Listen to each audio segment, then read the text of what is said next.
नमस्कार। मेरी प्यारी रॉयल फैमिली, मैं हूं मिस्टर बबलू सिंह 191 और मैं आज आपके लिए ऐसी डरावनी भयानक कहानी लाया हूं जिसे सुनने में आपको बहुत ही मजा आएगा। तो चलो शुरू करते हैं। गांव के किनारे एक पुरानी हवेली खड़ी थी जिसे सभी ने भूतिया हवेली का नाम दे रखा था।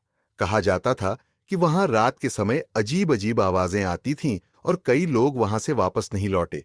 लेकिन एक रात एक युवक आर्यन अपनी जिज्ञासा को काबू नहीं कर सका।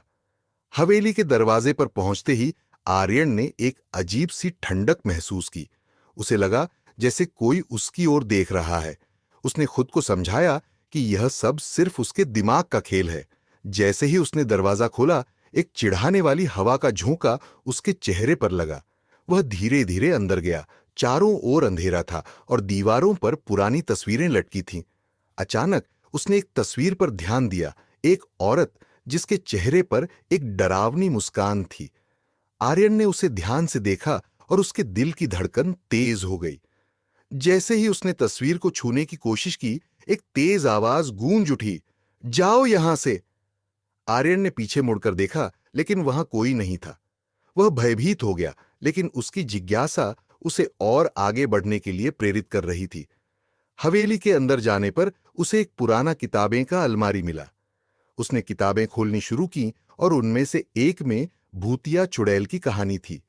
जैसे ही उसने पढ़ना शुरू किया, कमरे में अचानक एक खिड़की जोर से खुल गई। ठंडी हवा के झोंके ने किताब को उसके हाथ से गिरा दिया। अचानक आर्यन ने देखा कि उसके पीछे एक धुंधली छाया खड़ी थी। उसका दिल तेजी से धड़कने लगा। वह पलटा और वह छाया गायब हो गई। लेकिन फिर उसने महसूस किया कि उसकी जेब में कुछ गर्म सा है। वह ने हाथ डाला तो उसे एक पुरानी अंगूठी मिली जो कि चमक रही थी। उसी समय वह फिर से वह डरावनी आवाज सुनता है, वापस आओ, यह तुम्हारा समय है। आर्यन की सांसें थम गईं।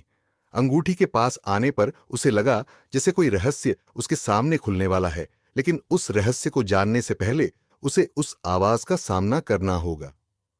क्लिफहैंगर। क्या आर्यन उस रहस्य को सुलझा पाएगा? वह धुंधली छाया कौन थी? अगली कड़ी में जानिए। अगर कहानी अच्छी लगी हो तो वीडियो को लाइक करके चैनल को सब्सक्राइब कर दे और एक छोटा सा कमेंट जरूर करें।